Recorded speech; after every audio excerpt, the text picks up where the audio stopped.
Bismillahirrahmanirrahim. Assalamualaikum warahmatullahi wabarakatuh. Rabbi shrah li sadri wa yassir li amri wahlul 'uqdatam min lisani yafqahu qawli. Amma ba'du. Bapak Ibu hadirin sekalian, alhamdulillah bersyukur kita kepada Allah dipertemukan di tempat ini. Yang kedua, salawat dan salam mari kita haturkan pada Nabi kita Muhammad sallallahu alaihi wasallam. Melanjutkan kajian kita, hari ini kita sampai di bab sholat, ya, bab 2 tentang sholat atau kitabus sholat, di bab yang ke-15 ya, yaitu tentang sholat gerhana. Memang ini jarang kita lakukan ya, tapi memang ini karena bagian dari sunnah dan ini sebagai pengetahuan bagi kita, mudah-mudahan nanti kita bisa mempraktekkannya. Memang tidak terlalu sering ya, tidak terlalu sering, tapi memang ini sholat ini pun juga sudah pernah kita lakukan. Nah hari ini kita ingin memperdalam ya, memperkuat teori kita terkait sholat gerhana. Nah hadirin sekalian, terkait dengan gerhana ini sebetulnya Quran sudah menyampaikan kepada kita, yaitu di surat Yasin, surat 36 ayat yang ke-40. A'udzubillahi minasyaitonirrajim. Bismillahirrahmanirrahim. Las-samsu yanbaghi laha an tudrikal qamara walal lailu sabiqun nahar. Wa kullum fi falaki yasbahun. Tidaklah mungkin bagi matahari itu mengejar bulan dan malam pun tidak dapat mendahului siang, masing-masing beredar pada garis edarnya. Jadi memang kalau kita bicara astronomi ya, itu sebetulnya peredaran antara bulan kemudian matahari, bumi itu sebetulnya sudah ditentukan oleh Allah. Artinya sudah melalui proses yang sudah ditentukan oleh Allah ya. Nah, sekarang kenapa kok terjadi gerhana? Terjadinya gerhana itu berarti ada sebuah lintasan yang tidak dilalui sebagaimana mestinya. Ya, mestinya kan ada keteraturan. Nah, bentuk gerhana ini hadirin sekalian, kita sebagai muslim mengakuinya atau meyakininya sebagai kekuasaan Allah. Ya. Oleh karena itu kalau kita bicara secara teori artinya makna secara bahasa, apa sih yang dimaksud dengan gerhana itu? Kalau bicara teorinya, maka kita akan temukan di banyak keterangan bahwa gerhana itu adalah fenomena astronomi yang terjadi jika, ada kalimat jika ya, atau apabila sebuah benda angkasa yang bergerak ke dalam bayangan sebuah benda angkasa yang lain. Jadi ada yang menutupi, ya, yang pada awalnya itu berjalan sesuai dengan garis edarnya, tapi atas izin dan kekuasaan Allah bisa saja itu tidak terjadi ya. Jadi kalau kita mengatakan hadirin sekalian, gerhana bulan itu apa sih sebetulnya? Karena ada dua ya, gerhana itu bulan dan juga gerhana matahari. Dikatakan gerhana bulan itu jika sebagian atau keseluruhan penampakan bulan tertutup oleh bayangan bumi. Sehingga tidak nampak di pandangan kita. Sebaliknya kalau kita sebut dengan gerhana matahari itu jika posisi bulan terletak di antara bumi dan matahari, sehingga mataharinya tidak kelihatan karena di situ dihalangi oleh bulan. Nah, mungkin kalau kita bicara gerhana bulan tidak begitu terasa ya pengaruhnya, tetapi ketika itu bicara gerhana matahari, apalagi pernah di tahun 1900 berapa ya, 2 atau 3 ya, lupa saya tepatnya, itu kan pernah terjadi gerhana matahari total ya, sehingga siang hari itu seperti malam, gelap gulita ya. Nah, kalau gerhana malam kan tidak terlalu kentara ya, karena di malam hari itu ditunjang dengan lampu-lampu ya, sehingga tidak terasa perbedaannya. Lain halnya dengan gerhana matahari yang memang sangat terasa perbedaannya. Itu dibuktikan dengan gelapnya alam sekitar. Memang kalau kita bicara bulan, itu sebetulnya bulan menurut konsep Quran itu tidak memancarkan sinar, Pak, tetapi memantulkan. Jadi yang bersinar itu adalah matahari. Sehingga kalau kita bicara surat Yasin itu kan kalimatnya sudah jelas ya. Jadi inna fi khalqis samawati wal ar wa ikhtilafil laili wan nahar la ayatil ulil albab alladzina yadhkurunallaha qiyaman wa qu'udan wa ala junubihim wa yatafakkaruna fi khalqis samawati wal ar rabbana ma khalaqta hadza batila subhanaka faqina adzabannar. Ini sebetulnya adalah ungkapan Quran yang ditujukan kepada kita. Seharusnya kita menganggapnya begitu, ya.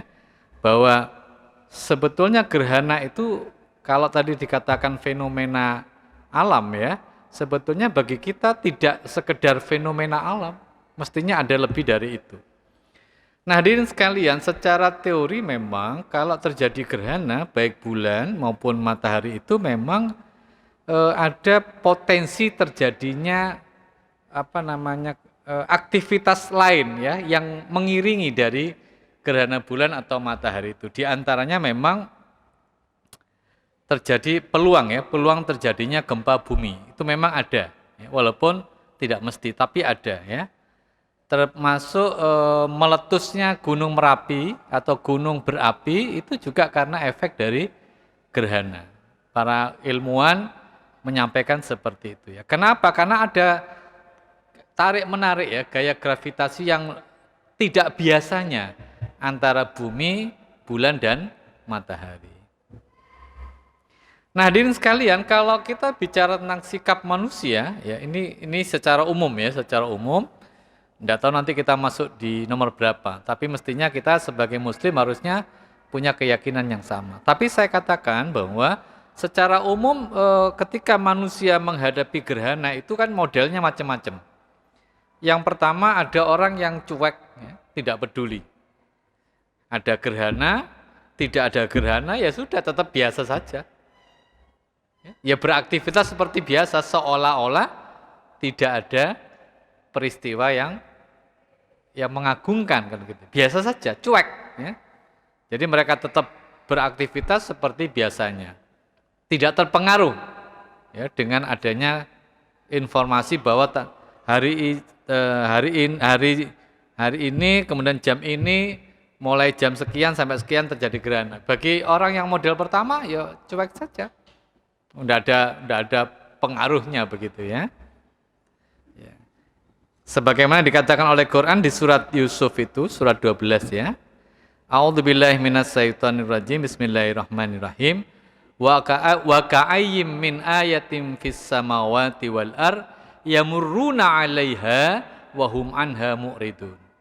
Ini tipe yang pertama. Memang dikatakan oleh Quran di surat Yusuf itu memang ada orang yang model kayak gitu. Dan berapa banyak tanda-tanda kebesaran Allah di langit dan di bumi, salah satu tadi saya katakan adalah gerhana ya, yang mereka lalui. Ada manusia yang mengikutinya ya, mengetahui ada gerhana, namun mereka berpaling daripadanya dengan mengatakan, biasa saja, nggak ada efeknya, itu yang pertama. Yang kedua hadirin sekalian, itu biasanya ada juga orang yang fokus kepada keindahannya saja. Atau fokus kepada pendekatan ilmiahnya saja.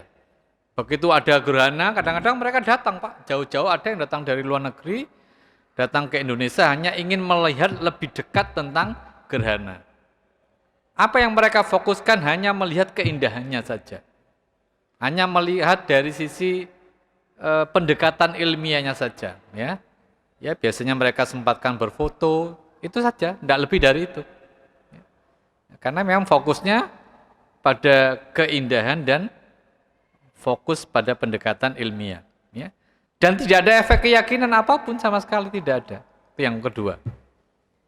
Nah yang ketiga hadirin sekalian, ada juga ya di tahun 2021 kemarin atau bahkan mungkin di tahun-tahun yang akan datang itu seringkali melakukan pendekatan berdasarkan mitos. Jadi kalau terjadi gerhana, itu ada saja mitos-mitos yang mengiringi. Itu tipe yang nomor 3 itu adalah orang yang mengaitkan gerhana dengan mitos-mitos tertentu. Ya. Dan sebetulnya mitos itu kan dongeng yang tidak bisa dipertanggungjawabkan kok. Iya kan? Karena kalau ditanya mesti dasarnya begini, katanya. Nah, katanya itu kan nggak jelas. Makanya di dalam ilmu hadis itu ada yang disebut dengan hadis mu'an'an, ya. Hadis katanya, ini tidak jelas, tidak boleh, ya. Salah satu yang sedang apa ya, yang ya berarti saya katakan kalau sedang juga sampai sekarang bahkan mungkin akan datang, itu orang Jawa hadirin sekalian, itu dari dulu ya, dari dulu. Tapi saya katakan ini mitos, sekali lagi mitos ya. Ya memang tidak sebanyak dulu ya, kalau dibandingkan dulu dengan beberapa tahun ke depan ini sudah tidak terlalu banyak, tapi ya masih ada saja yang mengatakan bahwa sebetulnya gerhana itu ada hubung kaitnya dengan Betara Kala, Pak. Ngerti Betara Kala ya jenengan? Ini mitos kejawen. Betara Kala itu adalah kalau dalam gambar kejawen itu digambarkan orang yang wajahnya sangat menyeramkan gitu ya. Dia tuh ingin minum air keabadian. Ya. Jadi kalau maksudnya kalau minum air itu ya dia tidak akan bisa mati selamanya. Itu pemahaman mereka. Kemudian hadirin sekalian, setelah diminum air keabadian itu, kemudian Betara Guru, ini sekali lagi ini mitos dari orang Jawa. Ya kalau kita pahami sekarang ya kayak rada lucu begitu ya. Tapi ya kalau orang yakin itu gimana Pak? Susah kan menggeser keyakinan orang. Akhirnya si Betara Guru itu melempar sebuah cakra begitu, kemudian terbelah menjadi dua, bagian kepala dan bagian badannya. Karena sudah dikena cakra begitu kan, ini sekali lagi mitos, terbelah kepala begitu, istilahnya terlepas begitu ya kepala dan badannya. Kemudian Betara Kala ini ngamuk Pak, marah ya. Sehingga menurut cerita itu akhirnya dia menelan matahari. Hebat ya. Ditelan mataharinya sampai terjadilah gerhana. Sehingga gelap tahu bumi. Ya kalau ini tahun 1900-an begitu sangat diyakini Pak, sangat diyakini. Tapi belakangan kan sudah mulai berkurang ya, tapi masih ada saja. Ya. Akhirnya kan kalau kita lihat di desa-desa zaman dulu Pak, itu kan ada kebiasaan kalau ada gerhana itu biasanya ibu-ibu di desa-desa dulu loh ya, dulu itu kan apa namanya memukul lesung, tahu lesung ya? Lesung itu buat menumbuk padi tuh Pak. Itu ditabuh-tabuh begitu. Ya enggak ada berasnya, emang hanya untuk lesung kosong itu ditumbuk-tumbuk gitu. Itu kata mereka itu simbol dari tubuhnya Betara Kala. Jadi istilahnya nek ditutuki ngono iku diuninong ngono dibunyikan gitu, maknanya aku ngitik-ngitik, ngerti ya. Ngitik-ngitik ngerti jenengan. Apa itu supaya geli gitu loh ya. Betara Kalanya supaya geli, sehingga kan kalau geli kan dia kudu guyu terus akhirnya mulutnya terbuka, mataharinya keluar lagi. Nah, ini ya apakah ini menyesatkan Pak? Ya sangat. Tapi ini sebuah keyakinan ya. Yang insya Allah masih ada saja walaupun sudah tidak banyak ya. Masih ada tapi ya namanya keyakinan Pak, itu susah mereka ya. Karena itu hadirin sekalian, dulu wanita-wanita yang sedang hamil pas saat itu terjadi gerhana memang mereka disuruh kemana Pak? Di bawahnya apa tempat tidur Pak, suruh ndelik. Loh gitu ya manut, itu heran saya. Kalau sekarang mungkin sudah tidak mau barangkali ya. Itu kan sebuah tradisi yang kurang bagus ya. Oke. Bahkan di zaman Nabi hadirin sekalian, di zaman Nabi pun sudah ada sebuah mitos-mitos, terutama kaitannya dengan mereka mengatakan ini terjadi gerhana ini memang adalah sebuah kesialan. Karena memang waktu itu Nabi punya anak namanya Ibrahim, meninggal dunia Pak. Padahal anak ini sangat dicintai sama Nabi, sangat disayangi ya. Terus diambil oleh Allah alias meninggal. Orang-orang kafir Quraisy ketika itu punya anggapan gerhana matahari itu terjadi karena kematian Ibrahim. Ingat Ibrahim adalah anaknya Nabi Muhammad. Akhirnya apa yang terjadi hadirin sekalian? Islam datang untuk meluruskan ya. Meluruskan baik pandangan-pandangan yang salah, terutama mitos-mitos yang keliru di dalam memaknai datangnya gerhana ya. Sebagai seorang muslim hadirin sekalian, kita harus berkeyakinan bahwa Gerhana itu adalah satu dari sekian banyak tanda-tanda kekuasaan Allah, tanda-tanda kebesaran Allah. Karena itu Quran mengatakan wa min ayatihi al-lailu wan naharu wasyamsu wal qamaru la tasjudu lisyamsi wala lil qamari wasjudu lillahi alladzi khalaqahunna in kuntum iyyahu ta'budun. Jadi sudah diingatkan oleh Allah ya. Dan di antara tanda-tanda kekuasaannya ialah adanya malam, adanya siang, matahari, adanya bulan. Dan janganlah engkau menyembah matahari maupun bulan, tapi sembahlah Allah yang menciptakan.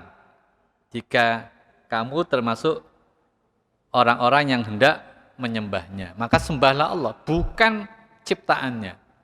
Nah hadirin sekalian, kita sebagai seorang muslim kan mengatakan begini, Allah tuh mampu menciptakan langit, Allah tuh mampu menciptakan bumi. Kira-kira kalimat ini ada yang membantah enggak kira-kira? Ada enggak Pak orang paling kaya sak dunia misalnya? Orang terkaya sedunia gitu kira. Itu langit itu punya saya gitu. Kira-kira gimana Pak? Nek ana wong ngomong gitu gimana? Bapak kira-kira gimana responnya? Oh laut itu punya saya begitu. Ada enggak yang berani ngomong gitu? Prosesku gak ono Pak. Enggak ada sampai sekarang yang berani. Karena itu Islam mengatakan memang Allah yang menciptakan. Enggak ada yang bisa. Dan tidak akan pernah ada orang yang mengklaim dirinya mampu menguasai. Coba bayangkan sekarang ada orang ngomong begini. Langit itu ciptaanku. Misalnya ada orang ngomong begitu. Kira-kira Anda ngomongnya gimana Pak? Kalau ada orang ngomong gini, langit itu ciptaan saya gitu. Kira-kira pendapat jenengan gimana Pak? Iki wong gak waras kan gitu ya. Karena tidak ada Pak, sampai sekarang pun tidak ada. Karena itu kita sebagai muslim berkeyakinan. Kenapa? Karena tidak ada orang yang berani mengklaim mampu menciptakan langit. Dan tidak akan ada yang mampu Pak. Tidak ada yang akan mampu. Ya. Kalau kalimat ini mau dibantah itu caranya gampang. Buat aja ya buktinya gitu aja. Tunjukkan aja buktinya. Dan selalu hadirin sekalian bahwa Islam itu datang atau termasuk mukjizat itu diberikan oleh Allah itu kan berdasarkan kondisi masyarakat sekitarnya. Coba Bapak perhatikan ya, mukjizat-mukjizat yang Allah berikan kepada para nabi itu kan disesuaikan dengan zamannya. Kenapa di zaman Nabi Musa itu kok Nabi diberi tongkat, gitu, terus bisa berubah menjadi ular misalnya, bisa untuk membelah lautan? Karena memang di saat itu ilmu yang sangat berkembang pesat itu adalah ilmu sihir Pak, sangat berkembang pesat. Karena itu bagi kita sebetulnya tuahnya itu bukan pada tongkatnya. Betul apa enggak? Iya kan? Sekarang misalnya ada lelang Pak, dijual tongkatnya Nabi Musa. Bapak mau beli apa enggak? Mau beli Pak tongkatnya Nabi Musa? Wah, sak beli Pak ini Pak, nanti bisa jadi ular Pak. Kira-kira sedadi kula enggak? Bisa jadi ular enggak? Ya enggak bisa Pak. Iya kan? Mau sampai duduk nang ngene laut ngono ya enggak bisa. Berasa jauh-jauh ke Kenjeran aja lah, pantai itu, bisa surut apa enggak? Ya udah bisa, karena bukan tongkatnya sebetulnya. Ya.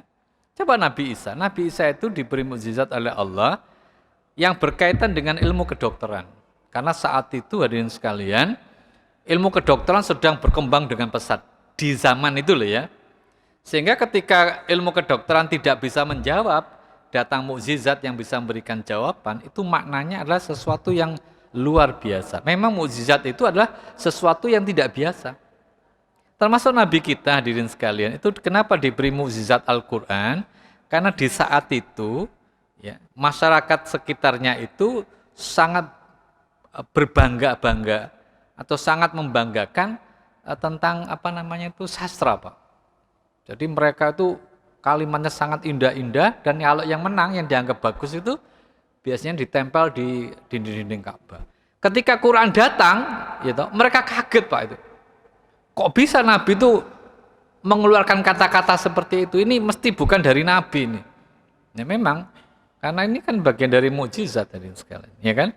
Jadi orang Arab itu kaget, kok iso Nabi itu ngomong firman Allah kayak begitu? Ya memang bukan dari Nabi Pak. Memang dari Allah ya kan? Dan itu orang Arab heran ketika itu, ya. Sangat heran, ya. Jadi Islam meluruskan apa yang diluruskan pertama oleh Islam yang pertama bahwa gerhana itu tidak ada hubungannya dengan kematian seseorang, tidak ada, ya. Karena Quran sudah mengatakan bahwa gerhana itu adalah salah satu tanda kebesaran Allah, ya. Kalau kita mengacu kepada hadisnya Imam Bukhari dan Imam Muslim serta Imam Ahmad kan dikatakan begini, Innas syamsa wal qamara ayatani min ayatillah la yang kasifani limauti ahadin. Jadi sesungguhnya matahari dan bulan itu adalah sebuah tanda dari tanda-tanda kekuasaan Allah. Keduanya itu tidak menjadi gerhana, tidak terjadi gerhana disebabkan oleh kematian seseorang atau kelahiran seseorang, ya. Fa idza ra'aitumuhuma, jika kamu melihat keduanya, gerhana matahari ataupun gerhana bulan, fad'ullaha wa sallu hatta yanjaliya. Kalau kamu melihatnya, maka apa yang kamu lakukan? Berdoa kepada Allah dan sholatlah hingga selesai peristiwa itu. Jadi ini akhirnya menjadi dasar hukum ulama-ulama fikih beristihad, berpendapat tentang sholat gerhana, ya. Oleh karena itu kalau ditanya apa Pak yang dilakukan umat Islam jika terjadi gerhana, ya satu tentu sholat. Apa ada dasar hukumnya Pak? Ada. Berdasarkan hadis dari Imam Muslim dikatakan bahwa dari Aisyah, istri Nabi, ya, meriwayatkan bahwa beliau berkata, pernah terjadi gerhana matahari pada masa hidup Nabi. Jadi pernah memang terjadi gerhana di zaman Nabi.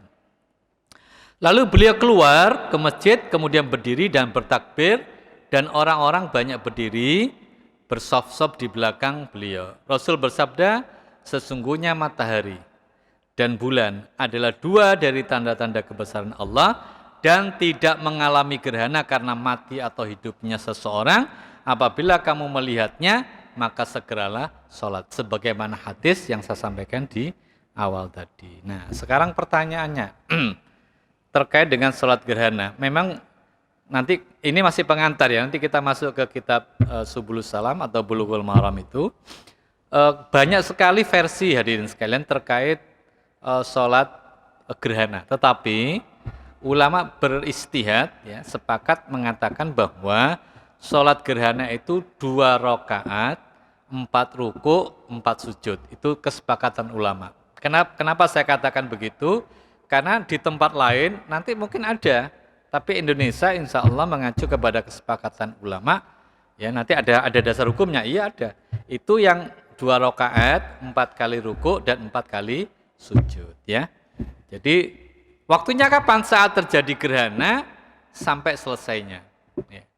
Memang idealnya begitu, tapi kan kadang-kadang kita tidak tahu. Misalnya sudah selesai Pak, tapi sholatnya belum selesai, dilanjutkan, tidak apa-apa, ya, tidak apa-apa. Karena kan gerhana itu kan masing-masing tidak sama, ya. Dan alhamdulillah hadirin sekalian, saat ini teknologi sudah begitu canggih sehingga kita sudah bisa tahu ya kapan terjadi gerhana 2-3 hari sebelumnya itu sudah siap-siap. Sehingga di beberapa masjid itu kadang membuat edaran, Pak. Edaran kalau nanti hari ini jam sekian terjadi gerhana, ya. Mungkin di sini juga begitu, Pak, ya. Ada edarannya insyaallah, ya. Itu karena memang sudah kita bisa hitung kemungkinan munculnya gerhana. Jadi caranya tadi saya katakan 2 rakaat masing-masing ditambah dengan 2 ruku setiap rakaatnya. Jadi 2 rakaat, 4 ruku, 4 sujud. Kan kalau kita sholat seperti biasa 1 rakaat itu kan 1 ruku 2 sujud. Kalau ini tidak ditambah 2 ruku dalam setiap rakaatnya, ya. Tempatnya bisa di masjid atau di tanah lapang, tapi biasanya di masjid, ya. Tapi boleh juga di tanah lapang, boleh, ya. Kalau hukumnya ya sunnah, ya. Itu yang pertama, kita diminta untuk sholat. Yang kedua, kita diminta istighfar, ya. Sering-sering minta ampun kepada Allah. Loh, apakah waktu gerhana saja Pak? Ya tidak, tapi anjuran dari Nabi kalau terjadi gerhana 1 sholat, 2 istighfar, ya. Dan yang ketiga bersedekah, ya. Apa yang saya sampaikan 3-tiganya ini semua ada dasar hukumnya, ya. Kalau terjadi yang kalau tadi yang sholat tadi kan ada di Bukhari, ada di Muslim, ya. Kemudian terkait istighfar itu ada di Muslim, ya. Jika kalian melihat sebagian dari gerhana tersebut, maka bersegeralah untuk zikir, berdoa kepada Allah dan mohon ampun kepadanya. Mohon ampun artinya istighfar, ya. Terkait dengan sedekah gimana? Itu ada di hadis Imam Bukhari. Beliau mengatakan begini, sesungguhnya matahari dan bulan adalah tanda di antara tanda-tanda kekuasaan Allah. Gerhana itu tidak terjadi karena kematian seseorang atau lahirnya seseorang. Jika engkau melihatnya, maka berdoalah kepada Allah, bertakbir, kerjakan sholat dan bersedekahlah. Nah, itu memang hadis yang diriwayatkan oleh Imam Bukhari. Nah, sekarang kita masuk ke hadis terkait dengan kitab sholat. Babnya adalah sholat gerhana, ya.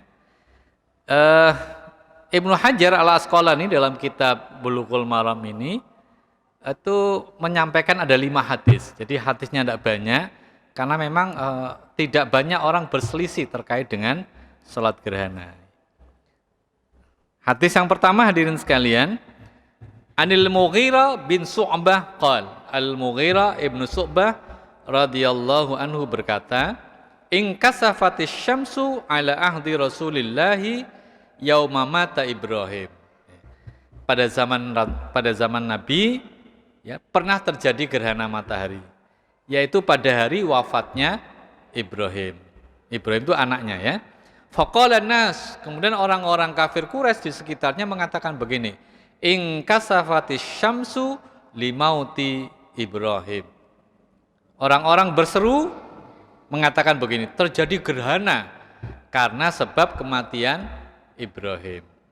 Faqala Rasul sallallahu alaihi wasallam, kemudian Nabi bersabda, Innas syamsa wal qamara ayatani min ayatillahi la yankasifani li mauti ahadin wala li hayatihi. Seperti yang saya sebutkan di awal dari Imam Bukhari, ya.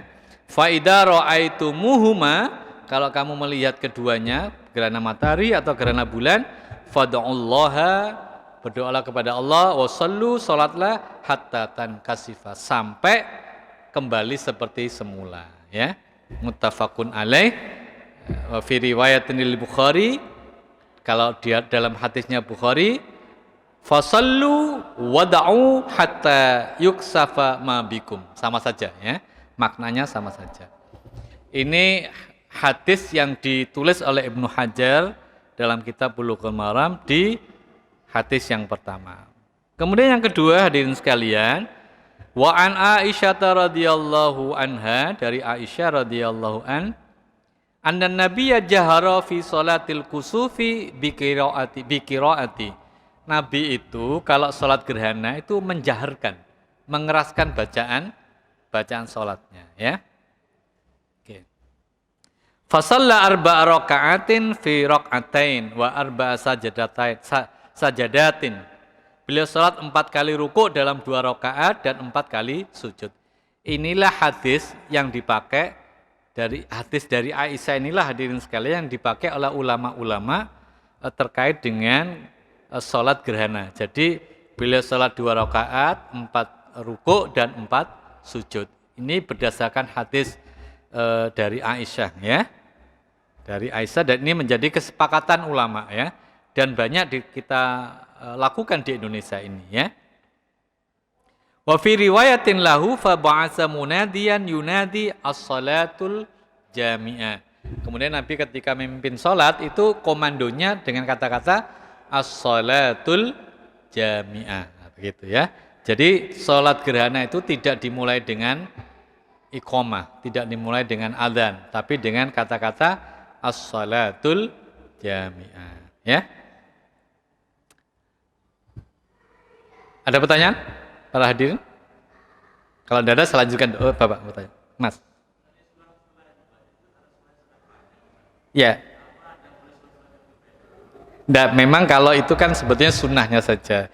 Tetapi begini, itu kan dalam rangka untuk menjawab tadi itu, ya. Kerjakanlah sholat sampai selesainya gerhana. Nah, khawatirnya itu belum selesai, sudah selesai sholatnya. Nah, jadi memang sholatnya itu diupayakan yang panjang.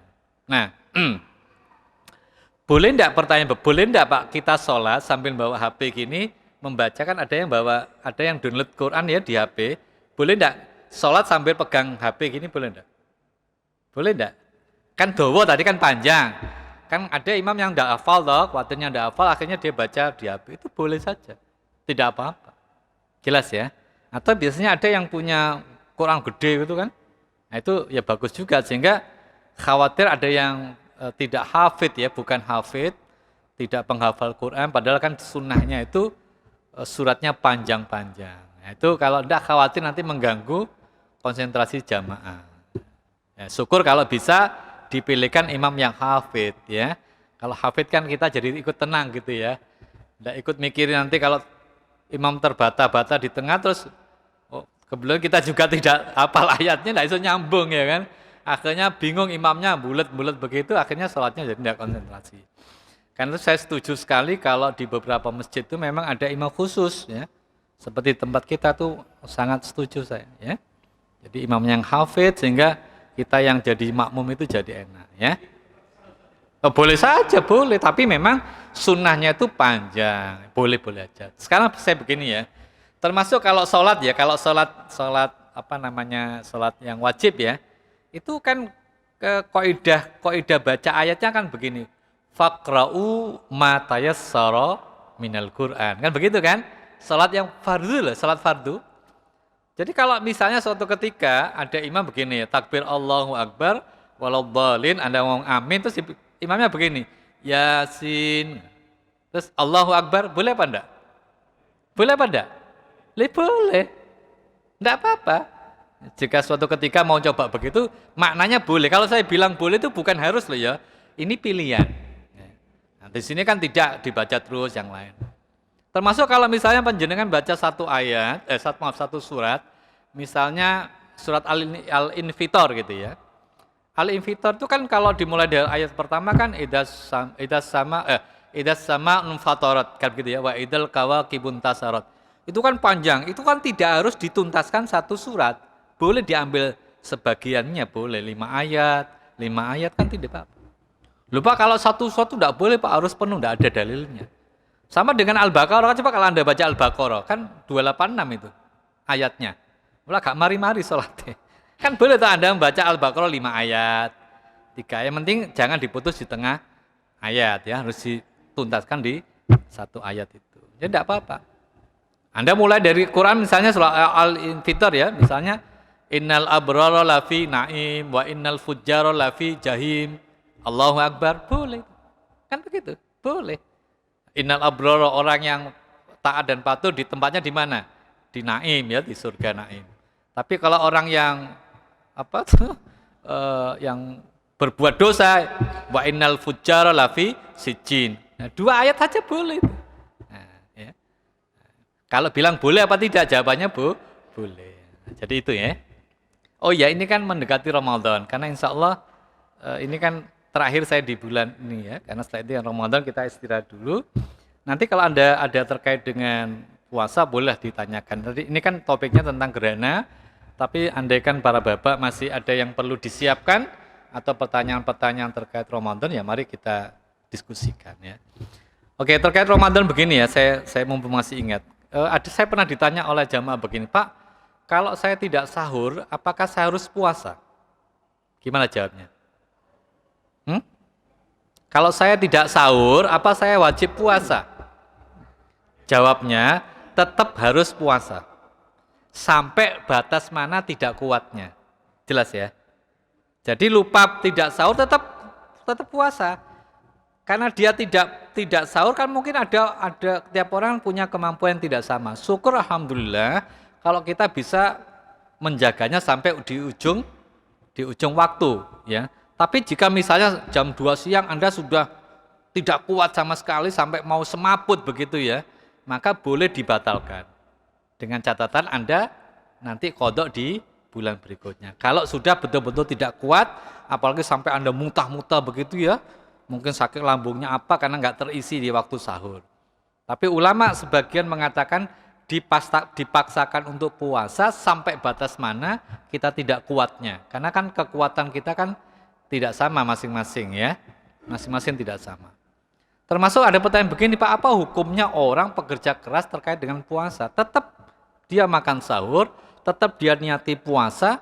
Kalau seandainya pada titik jam tertentu tidak kuat, maksudnya tidak kuat, betul-betul tidak kuat gitu ya, memang sudah sangat tidak kuat, ulama membolehkan. Tapi kalau memang bisa dipaksa-paksa sedikit, ya dipaksakan sampai di ujung waktu ya. Karena contoh begini, Pak, misalnya ada pekerja bangunan. Pekerjaan bangunan itu kan macam-macam kan, Pak, ya? Ada yang berat, ada yang ringan. Kalau pas masang keramik gitu kan enak.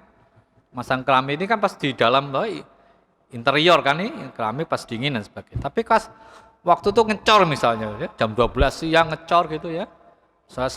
Ya kalau kuat alhamdulillah, kalau ada yang tidak kuat itu apalagi sampai menyiksa diri ya, sampai sakit itu tidak boleh. Ya. Nah, yang tahu batas kemampuan tidak kuatnya kan para bapak sendiri, para jamaah. Tapi yang pasti tetap diniati puasa walaupun tidak sahur dan dimaksimalkan sampai batas akhir di mana Anda kuat untuk menjaganya. Iya. Iya. Oh, pertanyaan bagus ya. Itu banyak kasus biasanya di awal-awal. Jadi begini ya, ini ada kasus ya. Ulama akhirnya memberikan sepakatan, bersepakat. Seandainya maaf ya, ini kan sajane ngono kan terkait dengan jam ya. Anda mungkin tidak melihat jam atau jamnya pas rusak begitu ya. Ndelok jam setengah papat santai toh. Gak ngerti jamnya mati gitu ya. Terus begitu makan sahur kan Anda tidak tahu, makan gini pas adzan Allahu Akbar. Nah, ulama akhirnya memberikan sebuah keterangan bahwa ketika saat Anda makan itu pas terdengar adzan maka hentikan. Dengan catatan yang sudah masuk di mulut ini diteruskan, yang sudah di dalam mulut loh ya. Kan waktu makan gini kan boleh jadi kan seurung belum selesai kan, masih ada di mulut. Itu ulama bersepakat suruh masukkan, tidak perlu dilepeh, tidak perlu. Tapi yang di ini ya sudah jangan dimakan lagi. Sehingga bahkan ulama menambahkan tolong dan didorong dengan minum air secukupnya. Didorong dengan minum air secukupnya. Sebab Anda kan sedang makan, kalau tidak minum nanti mungkin nyampe di kerongkongan ya. Masalahnya Anda akan nunggu sampai maghrib nanti, sekitar 12-13 jam. Itu kalau tidak sengaja, yang tidak boleh itu kalau sengaja, nggak boleh. Jelas ya? Nah, jadi kalau pas adzan sedang makan, yang ada di mulut itu diteruskan. Ya. Jangankan itu, kalau gimana? Sampai yang ada di mulut saja. Adzan itu ketika gini ya, yang dimaksud waktu sholat itu masuk itu kan ketika Allahu Akbar itu sudah masuk, bukan nunggu la ilaha illallah. Sekarang gini ya, kalau buko, ngerti buko ya? Itu jenengan kalau buko kapan? Ketika Allahu Akbar apa la ilaha illallah? Allahu Akbar. Karena memang karena itu bagi yang adzan, kalau sudah masuk waktu misalnya 17.51 misalnya ya, berapa sekarang? 49 ya? 49. Maka yang mau adzan itu minum dulu. Enggak apa-apa. Kalau sudah masuk loh ya, baru dia adzan Allahu Akbar. Maka jamaah baru mendengarkan itu. Karena begini ada hadisnya, kita itu oleh Nabi disunnahkan untuk mempercepat, mengawali berbuka dan mengakhiri waktu sahur. Ini kan dikandung maksud untuk kekuatan kita. Jadi kalau ada yang ngomong gini, saya masih kuat Pak, bukonin ku ae Pak, tidak boleh itu. Harus begitu adzan Allahu Akbar, langsung membatalkan. Bentuknya macam-macam, boleh cukup dengan air atau kalau Nabi menyarankan ya kurma. Ya, kalau tidak ada kurma cukup dengan air putih. Ya. Ya. Ya.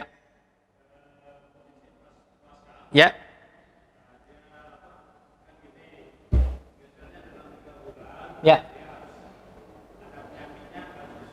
Ya. Ya. Oke. Oke. Ulama sepakat kalau injek tidak membatalkan puasa. Kalau oral membatalkan. Paham oral ya? Diminum. Tapi kalau injek tidak membatalkan puasa. Ya, termasuk meneteskan air mata itu, meneteskan obat mata itu tidak. Bahkan kalau memang ada pertanyaan begini, Pak, apa hukumnya berkumur ketika bulan puasa waktu sholat? Kalau memang Anda ingin mendapatkan sunnah wudhu, karena kumur itu sunnah wudhu, silahkan. Yang tidak boleh itu kalau berwudhu sambil sambil ada niat minum, itu tidak boleh. Karena itu saya pernah ditanya oleh jamaah itu rada konyol ya, Pak, apa hukumnya memasukkan kepala ke dalam kulkas? Ya boleh saja. Sebenarnya ojo mangap gini, kok ketetesan. Kalau niatnya itu minum tidak boleh ya. Kalau untuk mendinginkan boleh, tidak apa-apa. Bahkan ini ada pertanyaan ekstrim, Pak. Pertanyaan ekstrim ya. Anda boleh debat saya, tapi ini ekstrim dalam pengertian hukum fikih. Saya bicara hukum fikihnya.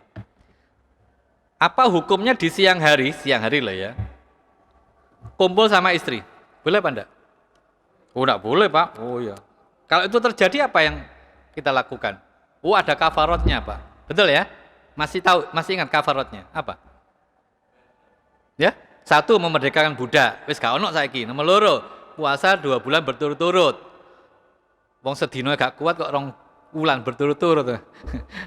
Yang ketiga, memberi makan 60 orang miskin karena 2 kali lipatkan.